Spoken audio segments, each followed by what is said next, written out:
Paz y bien, mis queridos hermanos, feliz domingo 24 del tiempo ordinario. Escuchemos el Evangelio de San Marcos en el capítulo 8, versos del 27 al 35. En aquel tiempo Jesús y sus discípulos se dirigieron a los poblados de Cesarea de Filipo. Por el camino les hizo esta pregunta: ¿Quién dice la gente que soy yo? Ellos le contestaron: algunos dicen que eres Juan el Bautista, otros que Elías y otros que alguno de los profetas. Entonces él les preguntó: ¿y ustedes quién dicen que soy yo? Pedro le respondió: tú eres el Mesías. Y él les ordenó que no se lo dijeran a nadie. Luego se puso a explicarles que era necesario que el Hijo del Hombre padeciera mucho, que fuera rechazado por los ancianos, los sumos sacerdotes y los escribas, que fuera entregado a la muerte y resucitara al tercer día. Todo esto lo dijo con entera claridad. Entonces Pedro se lo llevó aparte y trataba de disuadirlo. Jesús se volvió y, mirando a sus discípulos, reprendió a Pedro con estas palabras: apártate de mí, Satanás, porque tú no juzgas según Dios, sino según los hombres. Después llamó a la multitud y a sus discípulos y les dijo: el que quiera venir conmigo, que renuncie a sí mismo, que cargue con su cruz y que me siga. Pues el que quiera salvar su vida, la perderá, pero el que pierda su vida por mí y por el Evangelio, la salvará. Palabra del Señor. Mis queridos hermanos, el Señor Jesús nos invita primero a encontrarnos con Él, es decir, a tener una experiencia de su amor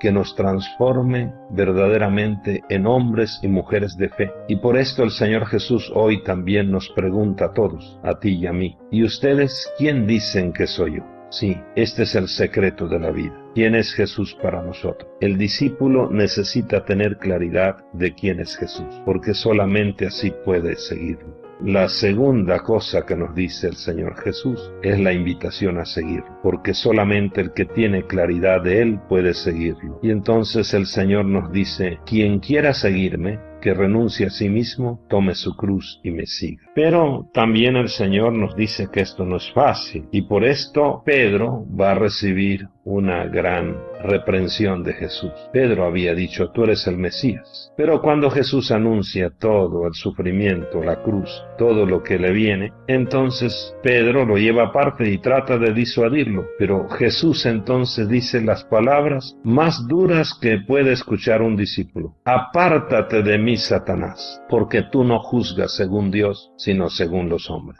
Tal vez el Señor podría decirnos lo mismo a algunos de nosotros, porque muchos de nosotros no juzgamos según Dios, sino según los hombres. Nuestros criterios no son criterios del Evangelio, sino son criterios del mundo, criterios de los hombres, de poder, de placer, de tener. A Pedro le fue muy difícil aceptar el camino de la cruz, como también a muchos de nosotros nos es difícil. Pedro y los demás no entienden que Jesús ha venido no a ser servido, sino a servir, a cumplir su misión con una solidaridad plena con la humanidad. El Señor tiene que pasar por el dolor y la muerte, y nos va a salvar precisamente con su muerte, con su entrega total. A Pedro y a nosotros también muchas veces nos gustan las palabras suaves de Jesús, las consoladoras. A Pedro le gustaba tal vez el monte Tabor, la transfiguración, pero no quería entender todavía el sentido del otro monte, el monte Calvario. También a nosotros nos gusta a veces la comodidad de la vida cristiana, pero la vida cristiana tiene cruz. Ojalá y le encontremos sabor al Calvario. Hay que pensar cuántas veces tomamos esta actitud de Pedro, de ponernos delante de Jesús y decirle lo que tiene que hacer Él. ¿Cuántas veces nos aferramos a un proyecto sin preguntarnos si es lo que verdaderamente Dios quiere de nosotros? Es decir, que nosotros queremos hacer nuestra vida sin Dios. Decimos que tenemos fe, pero nuestras obras dicen lo contrario. Creer en Jesús no solo hay que hacerlo de palabra, sino viviendo según su estilo de vida. Quien cree en Jesús tiene que vivir como Jesús. No basta con que digamos que creemos en Jesús, sino tenemos que aceptarlo en serio. Tenemos que seguir sus huellas, y por esto tenemos que exigirnos en el camino de la cruz. Pedro irá madurando poco a poco en su conocimiento de Jesús.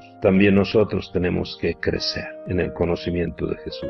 Y así a veces nosotros somos muy superficiales en el seguimiento y buscamos la comodidad y las cosas fáciles. Pero también a nosotros en el crecimiento vamos a descubrir la belleza de la cruz. la belleza de la pasión, para así poder llegar a la belleza de la resurrección. Pedro inclusive traicionó al Señor, es decir, lo negó. Nosotros también, en el camino de la vida, buscándonos a nosotros y no teniendo claridad de quién es Jesús, lo podemos negar muchas veces en nuestra vida. Hoy Jesús nos invita a seguirlo como verdaderos discípulos, es decir, a hacer la opción por Él. El que quiera venir conmigo, que renuncie a sí mismo, que cargue con su cruz y que me siga. Y a Cristo se le sigue conociéndolo y amándolo cada día más para poder servirlo en el hermano con nuestras buenas obras, sobre todo en el hermano más necesitado, y que el alimento de su cuerpo y de su sangre en cada Eucaristía fortalezca cada día más en nosotros la fe, el gozo de seguir a Jesús, el gozo de seguirlo y de servirlo, y así manifestemos este gozo con acciones de fraternidad y de justicia en favor de nuestros hermanos. Un abrazo, que el Señor les bendiga y que cada uno de nosotros diga: caminaré en la presencia del Señor. Feliz domingo, feliz convivencia familiar.